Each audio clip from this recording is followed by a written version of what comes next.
سرکار اعلیٰ حضرت عظیم البرکت مجدد دین و ملت امام احمد رضا خان فاضل بریلوی ارشاد فرماتے ہیں، صبح طیبہ میں ہوئی پڑتا ہے باڑا نور کا،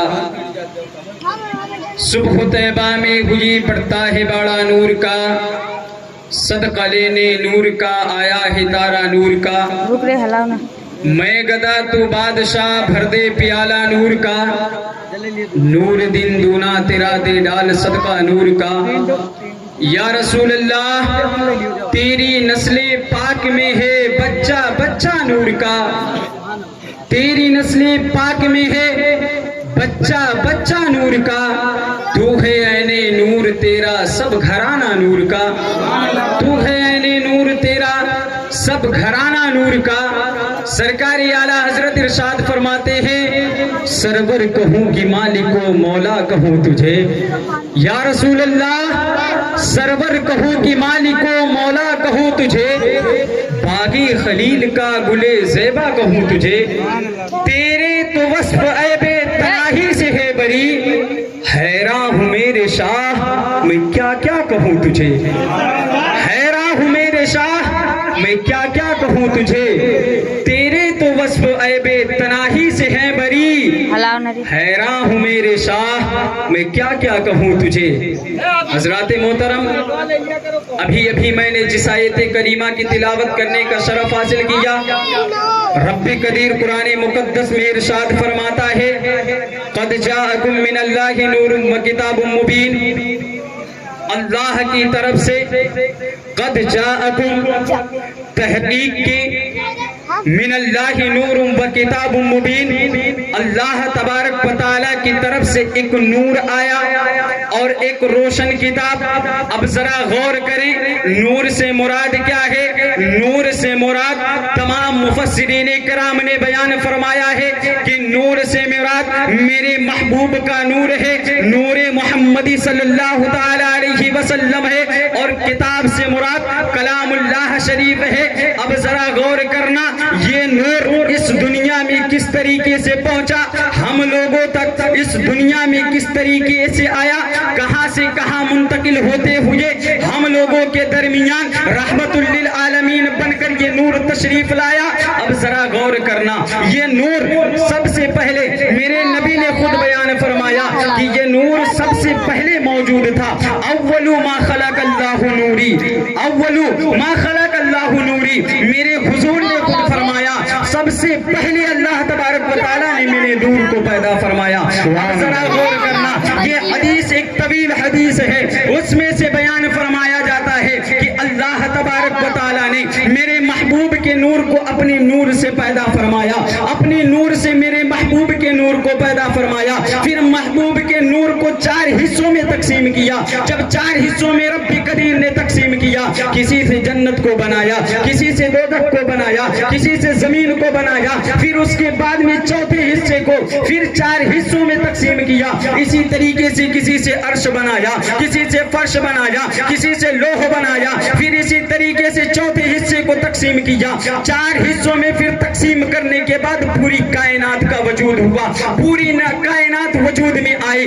اسی لیے تو سرکار اعلیٰ حضرت عظیم البرکت مجدد دین و ملت ارشاد فرماتے ہیں، یا رسول اللہ زمین و زمان تمہارے لیے، مکین و مکہ تمہارے لیے، چنین و چنا تمہارے لیے، بنے دو جہاں تمہارے لیے، تمہاری چمک تمہاری دمک، زمین و فلک سماک و سمک، مشرق نساء تمہارے لیے، سبا وہ چلے کہ باغ پھلے، وہ پھول کھلے کہ دل ہو بھلے، لیوا کے تلے ثنا میں کھلے، رضا کی زبان تمہارے لیے۔ حضرات محترم، جب یہ نور دنیا میں رب قدیر نے سب سے پہلے اس نور کو بنایا، اس نور کو پیدا کیا، کئی سالوں کے بعد رب قدیر نے یہ فیصلہ کیا جس کا ذکر قرآن کے پہلے پارے میں موجود ہے. اللہ تبارک و تعالیٰ نے فرشتوں سے فرمایا اے فرشتوں میں ایک انسان بنانا چاہتا ہوں, میں ایک انسان اپنا قریبی ایک اس دنیا میں بھیجنا چاہتا ہوں. رب قدیر نے فیصلہ فرمایا کہ حضرت آدم کو تیار کرنا ہے. جب حضرت آدم کو تیار کیا, تیار کرنے کے بعد نور محمدی صلی اللہ علیہ وسلم کو حضرت آدم کی پیشانی میں رکھا. کیوں رکھا, وجہ کیا تھی؟ جب اللہ تبارک و تعالیٰ نے حضرت آدم کے جسم کو بنایا, حضرت آدم کی باڈی کو بنایا, حضرت آدم کی جسم کو تیار کرنے کے بعد جب اس میں روح ڈالی تو روح رک نہیں رہی تھی. وجہ کیا تھی؟ جسم کا اندرونی حصہ جو ہوتا ہے, جسم کا جو اندرونی حصہ ہے وہ اندھیرا ہوا کرتا ہے, اور روح جو ہے ایک لائٹ نما ہے, ایک روشنی نما ہے, اور اندھیرے اور اجالے کا تعلق نہیں ہو سکتا, ایک ساتھ ان کا اجتماع نہیں ہو سکتا, ایک ساتھ وہ جمع نہیں ہو سکتے. اسی لیے روح فوراً حضرت آدم کی جسم سے باہر نکل کے آ گئی. اے رب قدیر, میں حضرت آدم کے جسم میں نہیں رہ سکتی. تو رب قدیر نے کیا کیا؟ اب ذرا غور کرنا. وہی نور محمدی جس کو کئی سو سال پہلے رب قدیر نے بیان کیا ہے. میرے حضور نے فرمایا اول ما خلق اللہ نوری, رب قدیر نے سب سے پہلے میرے نور کو پیدا فرمایا ہے. وہی نور محمدی جو رب قدیر نے کئی سو سال پہلے پیدا کیا تھا, اسی نور محمدی کو حضرت آدم کی پیشانی میں رکھا. نور جو ہوتا ہے, جب نور کو رکھا تو حضرت جسم کا اندرونی حصہ جو تھا, حضرت آدم کے اندرونی حصہ جو تھا وہ روشن ہو گیا, جگمگانے لگا. جب روشن ہوا تو نور سے اجتماع ہوا, دونوں جمع ہو گئے, روح رکی, حضرت آدم کو زندگی ملی. حضرت آدم اس دنیا میں آئے تو کس کے صدقے میں آئے؟ رسول کے صدقے. کس کے صدقے میں آئے؟ کس کے نور کو رکھا گیا؟ میرے نبی کے نور کو رکھا گیا. تو اس سے پتا چلا, اس سے معلوم ہوا کہ حضرت آدم بھی اس دنیا میں آئے تو میرے حضور کے صدقے میں آئے, جن کا تذکرہ ہم یہاں کرنے بیٹھے ہیں. اب ذرا غور کرنا, یہی نور حضرت آدم کی پیشانی سے منتقل ہو کر حضرت شیش کے پیشانی میں آیا. اب ذرا غور کرنا, میں شجرہ بتاتا ہوں, اسی سے آپ قیاس کر لینا کہ کس طریقے سے کہاں سے ہوتے ہوئے کہاں تک وہ نور پہنچا ہے. اب ذرا غور کرنا, اب ایسے کنجوسی سے کام چلنے والا نہیں ہے, بلکہ اپنے ہاتھوں کو اٹھا کے ایک مرتبہ اپنی بیداری کا ثبوت ضرور دیں. ایک مرتبہ اپنے ہاتھوں کو اٹھا کے بولیں لبیک یا رسول اللہ, لبیک یا رسول اللہ, لبیک یا رسول اللہ. غور کرنا, اپنے من سے اگر تم کو اچھا لگے تو ضرور کوئی ایک کھڑے ہو کے نعرہ لگانا, یا نعرہ نہ لگانا تو سبحان اللہ ضرور بولنا. اب ذرا غور کرنا, یہی نور محمدی حضرت آدم کی پیشانی میں آیا ہے, حضرت آدم سے حضرت شیش میں آیا ہے. اب ذرا غور کرنا, آدم کے بیٹے شیش, شیش کے بیٹے یانس, یانس کے بیٹے کینان, کینان کے بیٹے میلائل, میلائل کے بیٹے بیارت, بیارت کے بیٹے ادریس, ادریس کے بیٹے متوسب, متوسب کے بیٹے لمکلیک نام, لمکلیک نام کے بیٹے نوح, نوح کے بیٹے شام, شام کے بیٹے زلحال, زلحال کے بیٹے سالک, سالک کے بیٹے عابد, عابد کے بیٹے داتا, داتا کے بیٹے راوا, راوا کے بیٹے شارق, شارق کے بیٹے ناخر, ناخر کے بیٹے طارق, طارق کے بیٹے ابراہیم خلیل اللہ, ابراہیم خلیل اللہ کے بیٹے اسماعیل ذبیح اللہ. ہاتھوں کو اٹھا کے بولو یار, تمہارے باپ کا سجرہ نہیں ہے بلکہ رسول پاک کا سجرہ ہے. رسول پاک کے سجرے پہ ہاتھ اٹھا کے بولو آدم, آدم, آدم کے بیٹے, آدم کے بیٹے شیش, شیش کے بیٹے یانس, یانس کے بیٹے کینان, کینان کے بیٹے میلائل, میلائل کے بیٹے بیارت, بیارت کے بیٹے ادریس, ادریس کے بیٹے متوسب, متوسب کے بیٹے لمکلیک نام, لمکلیک نام کے بیٹے نوح, نوح کے بیٹے شام, شام کے بیٹے زلحال, زلحال کے بیٹے سالک, سالک کے بیٹے عابد, عابد کے بیٹے داتا, داتا کے بیٹے راوا, راوا کے بیٹے شارق, شارق کے بیٹے ناخر, ناخر کے بیٹے طارق, طارق کے بیٹے ابراہیم خلیل اللہ, ابراہیم خلیل اللہ کے بیٹے اسماعیل ذبیح اللہ, اسماعیل ذبیح اللہ کے بیٹے قیدار, قیدار کے بیٹے عوام, عوام کے بیٹے حمل, حمل کے بیٹے ثابت, ثابت کے بیٹے سلمان,